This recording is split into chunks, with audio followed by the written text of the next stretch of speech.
Research आई है स्वामी जी, वो ये कहती है कि धुंध और हल्की बारिश के वक्त बैक्टीरिया सबसे ज़्यादा एक्टिव हो जाते हैं और इसी मौसम में इम्यूनिटी को तुरंत मजबूत करने के लिए योग की तो ज़रूरत है ही।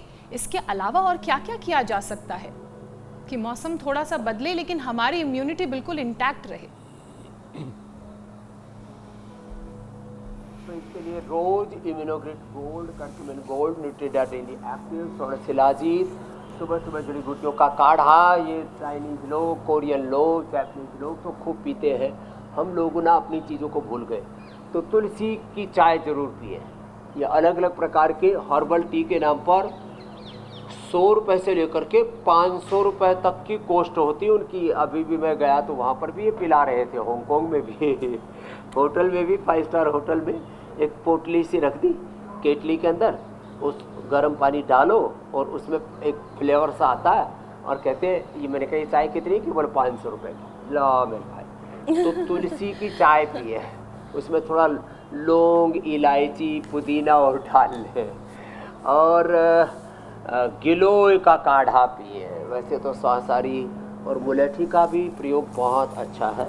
तो ये थोड़ा ध्यान रखें, जब भी थोड़ा मौसम आदि चेंज हो रहा है और ये बैक्टीरिया, वायरस, फंगस का अटैक बढ़ जाता है, तो अपने घर में हवन की धुनी करें, गूगल की, लोबान की, और उसमें थोड़ा सा देसी कपूर, भीमसेनी कपूर जो है ना, उसको डाल करके उसकी धुनी करें। इससे सारे बैक्टीरिया, वायरस, फंगस। अगला विषय हम ले उससे पहले एक छोटा सा और प्रश्न में शामिल करना चाह रही हूँ। मैंने कई लोगों को देखा कि ऐसा बैक्टीरिया का, वायरस का इम्पैक्ट उनके ऊपर होता है कि ऐसा नहीं है कि उन्हें बहुत तेज कोई जुकाम हो गया, खांसी हो गई या कुछ गंभीर हो गया, उन्हें बस छींकें आने लगती है और फिर 1, 2, 3, 4, 5, मतलब फिर आप गिनती ही करते रह जाएं, इतनी छींकें एक कतार में आने लगती है। तो इसका कोई क्विक सॉल्यूशन है क्या? एकदम इंस्टेंट सॉल्यूशन। 5 बादाम, 5 काली मिर्च, धीरे धीरे धीरे धीरे चल। जिनको पायस फिशर फिस्टुला है वो बस 2-3 से ज़्यादा काली मिर्च ले लेना। बादाम तो वही 5 ही खा सकते हैं, ज़्यादा काली मिर्च खाने से किसी को पायस फिशर फिस्टुला की प्रॉब्लम बढ़ जाती है। वो थोड़ा सा एलोवेरा जूस पी ले, एलोवेरा जेल लगा भी ले वहाँ पर, और अशोक ले ले। हाँ, तो छींक के लिए एक तो काली मिर्च और बादाम वाला प्रयोग बता दिया। दूसरा है लक्ष्मी विलास संजीवनी, ये ट्रेडिशनल प्रयोग है। और ब्रोनकोम और सांसारी, ये हमारा research and evidence based readymade प्रयोग है। तो होम रेमेडी, रेडीमेड प्रयोग। और हाँ, ये अंगुली दबाते ही छींक बनी, यहाँ से रिंग फिंगर के टॉप पर और यहाँ से, ये बड़ा जबरदस्त एकदम से छींक पर। और नाक में अणु तेल, सरसों का तेल, और सुबह सुबह एक बार सरसों के तेल में या अणु तेल में ज्योतिषवती थोड़ा डाल करके प्रयोग कर लेना, हमेशा के लिए छींक छाक बंद। जल नीति, सूत्र नीति बड़ी ज़बरदस्त होती है। बस एक ही ध्यान रखें, जल नीति करते समय सांस खींचना नहीं है, बस एक तरफ लगाओ, दूसरी तरफ से आप नहीं करने। और सूत्र नीति करने से पहले रात को बादाम, रोगन, तिल का तेल, सरसों का तेल, अणु तेल, ये ज़रूर डाल लेना। हाँ, और गुनगुना करके डालें। जिनको कफ कोल्ड है ना, वो कई बार ऐसे ही ठंडा तेल डाल लेते हैं, उससे कफ बढ़ जाता है। तो ये छोटी छोटी बातें होती हैं। जैसे मैंने कहा, जिनको कफ है उनको केला नहीं खाना, वो टमाटर जैसा लाल फ्रूट आता है वो नहीं खाना, और ये सीताफल नहीं खाना। गुजराती लोग तो ना सीताफल अड़ेज नहीं, स्वामी जी सीताफल। और ये अमरूद भी उबाल के खा सकते हैं। अमरूद वो भी ठंडा होता है। स्वामी जी सीताफल वो शरीफा को कहते हैं। तो ऐसी, और घी, चिकनाई और ठंडी चीजें, दही, छाछ भी नहीं लेना। हाँ जी मेरी बहन। ठीक, अगला विषय ले लेती हूँ स्वामी जी। सांसों की बीमारियां जैसे एस्थमा हो गया, ब्रोंकाइटिस हो गई, इसकी परेशानी हम आसपास भी देख रहे हैं बहुत तेजी से बढ़ रही है।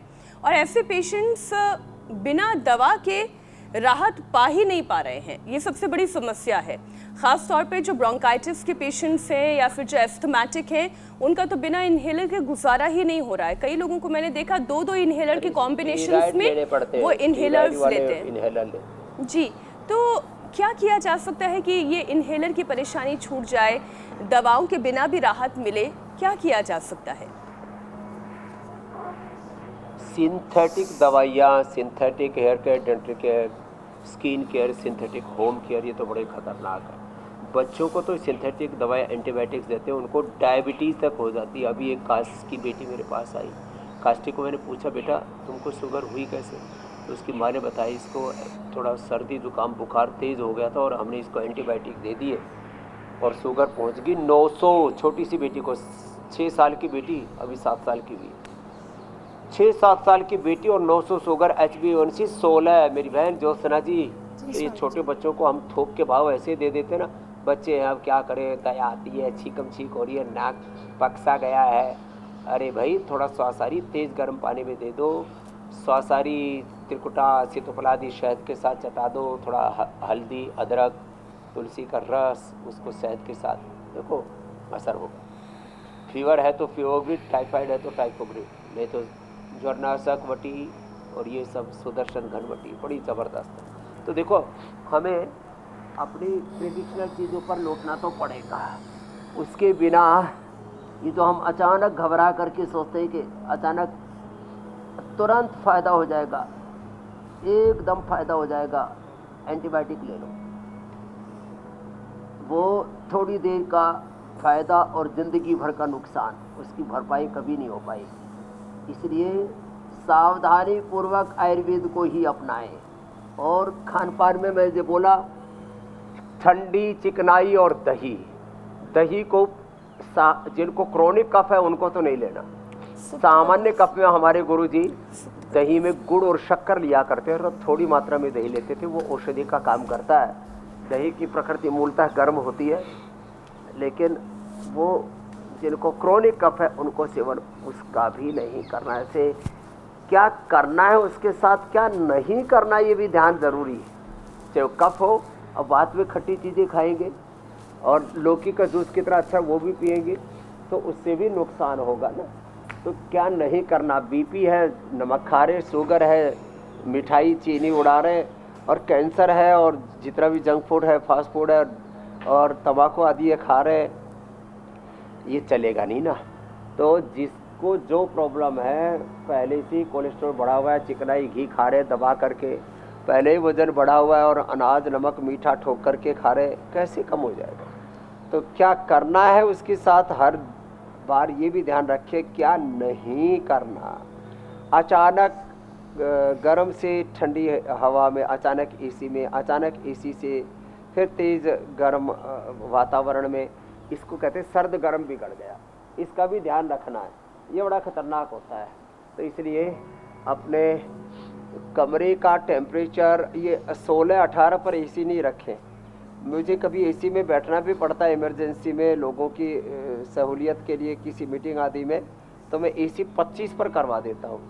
और कभी किसी होटल आदि में कहीं, जैसे आज भी या चारों तरफ अट्टालिकाएँ हैं, कभी हमें इमरजेंसी में किसी होटल आदि में नेशनल इंटरनेशनल, अब जैसे इंटरनेशनल इन्वेस्टर्स के साथ आज हमारा सुबह का योग था जो हमने एक चरण पूरा कर लिया है पहले, तो ऐसी स्थिति में हम होटल में वो टेम्परेचर कर देते हैं 27-28 पर।